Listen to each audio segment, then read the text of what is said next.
The world's longest river, the Nile, is becoming a war front. 3 countries, Ethiopia, Sudan and Egypt, are locked in a conflict. Ethiopia, you see, has built a dam.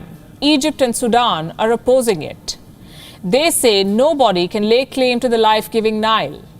But Ethiopia is adamant. Several negotiations have failed. What happens next? Here's a report. There is a dam that's coming up on the River Nile. Once complete, it will be the largest in Africa. A matter of pride for Ethiopia, who is building it. But a matter of life and death for Egypt and Sudan. Since the project began in 2011, the 3 countries have been locked in a diplomatic conflict. Ethiopia has erected the dam on the Blue Nile, one of the Nile's 2 tributaries that flow into Egypt and Sudan. So both Sudan and Egypt fear the dam could lead to water shortages in their own lands. Nearly 100 million Egyptians rely on the Nile for fresh water. It is a source of life and livelihood, especially for farmers. Same is the case with Sudan, which is also concerned about its own smaller dams running dry.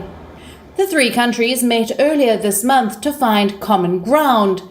Since Ethiopia is adamant on making the dam operational, Egypt and Sudan wanted assurances about the volume of water that will be released each year, particularly during the years of drought. They asked Ethiopia to inform them before filling up the dam, but the talks fell apart. Now the tension along the River Nile is escalating. The Grand Ethiopian Renaissance Dam is filling up. Ethiopia is blaming heavy rainfall, but Egypt and Sudan are not ready to buy that argument. Egypt has asked for clarification, but Sudan says Ethiopia has shut the gates. Ethiopia is disregarding these protests as the dam holds economic importance. The $4 billion dam will double the country's power capacity to 6,500 megawatts. With that, Ethiopia will become Africa's biggest power exporter. It will provide power to 65 million Ethiopians and run their businesses. Ethiopia does not want to let go of the chance. It is seeking to undo agreements signed way back in the 1920s with the British as the overseeing power. Another agreement in 1959 increased the flow of water to Egypt and Sudan. Since 1960s, Ethiopia repeatedly tried to secure control over the Blue Nile's waters. The chance came in 2011 as Egypt rocked under the Arab Springs. Ethiopia made use of the diversion to begin building the dam. Egypt threatened to send troops to stop the construction. By 2015, both Egypt and Sudan were ready for negotiations.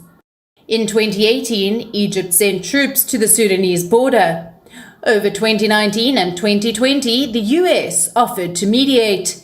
In February, the US and World Bank failed to secure an agreement. Now the African Union has come forward to be the broker. But the question remains, as the Nile stops flowing freely, can the conflict lead to war? Bureau Report, WION, World is One.